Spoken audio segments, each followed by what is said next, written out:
Eva Mendes is undoubtedly one of Hollywood's brightest actresses, capable of gracing any film with her presence. But it would be a big mistake to think that the actress has only played the roles of sexy beauties in comedy films throughout her career. Her filmography also includes serious dramatic roles, which she successfully handled, and thanks to which Eva Mendes revealed herself to many viewers from a different side. This video will talk about these and other roles of the actress, as well as why Eva Mendes started to appear less frequently on the big screens. Make yourselves comfortable and enjoy the viewing. Traditionally, it's worth starting the story from the very beginning. Eva Mendes was born on March 5, 1974 in Miami. Some of her first jobs in show business were shooting in music videos for Aerosmith and Pet Shop Boys. Her film debut took place in 1998 when the actress played one of the roles in Children of the Corn 5. Though it can't be called successful, as the film scored 3.9 on IMDb, and it is unknown how much it earned at the box office. But something tells me that this amount is close to nothing. After this, Eva Mendes briefly returned to the music industry, appearing in Will Smith's music video for the song Miami.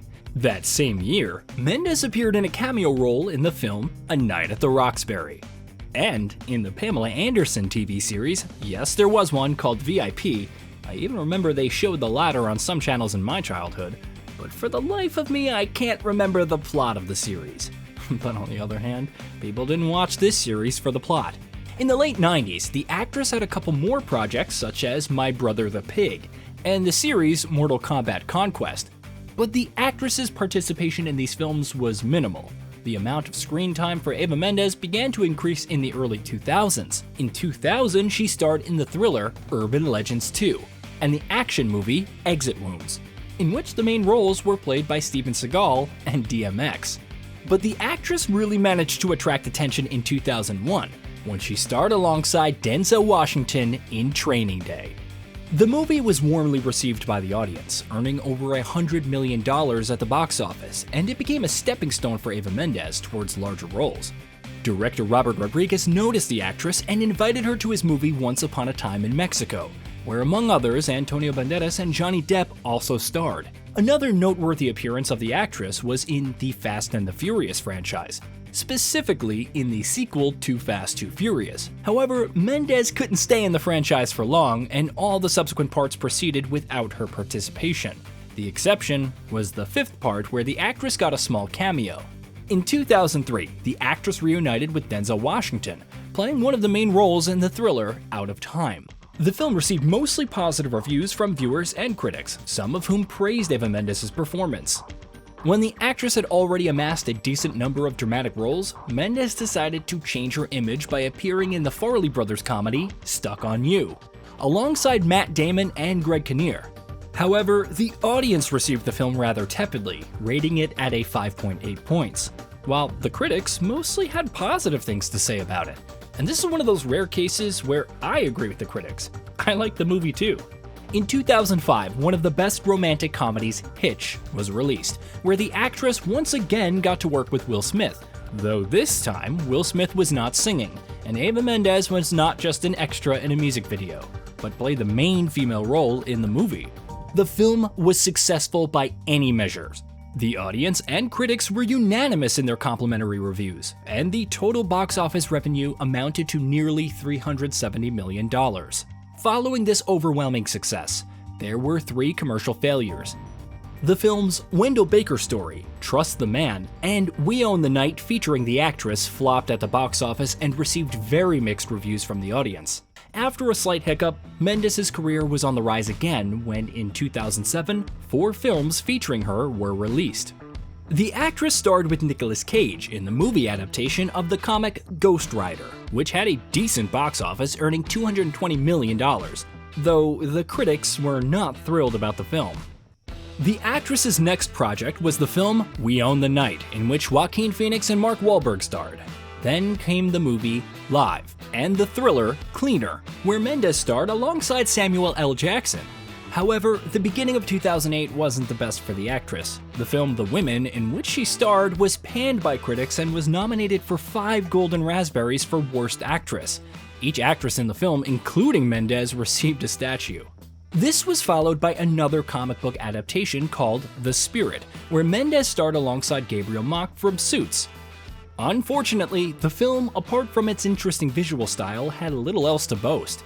The movie grossed $39 million at the box office on a budget of $60 million, faced a storm of criticism, mostly concerning poorly written dialogue, and was even listed among Empire magazine's 50 worst films ever made. In 2009, Eva Mendes reunited with Nicolas Cage for the thriller Bad Lieutenant, which was a remake of a 1992 film of the same name. While critics liked the film, audiences did not. As often happens, the film was compared with the original, and the comparison did not favor the 2009 film. As a result, Bad Lieutenant earned only $10 million at the box office, which was 2.5 times less than its budget. But setting aside its box office failure, Bad Lieutenant was one of the best films featuring Mendes. Critics unanimously praised her work, noting how excellently she handled the dramatic role. But despite the dramatic talent that Mendes demonstrated to viewers, the actress didn't forget about the comedy genre. In 2010, the comedy The Other Guys was released featuring her, as well as Will Ferrell and Mark Wahlberg. The film did quite well at the box office, grossing $170 million, but it had an incredibly large budget for such a genre, which was $100 million. Apart from the astronomical actors' fees, I can't find any other reason for such a large budget. Nevertheless, the film was indeed quite good, gathering mostly positive reviews from both critics and viewers. After a 3-year quiet period, Mendes returned to drama, performing one of her best roles in the film The Place Beyond the Pines, which also starred Ryan Gosling and Bradley Cooper. Incidentally, it was during the shooting of this film that Mendes and Gosling began their relationship, which at this point has lasted for 10 years and has produced 2 children. For Mendes, The Place Beyond the Pines provided another successful opportunity to showcase her dramatic talent, which both critics and viewers acknowledged after seeing the film. Overall, the film received high ratings and a lot of rave reviews.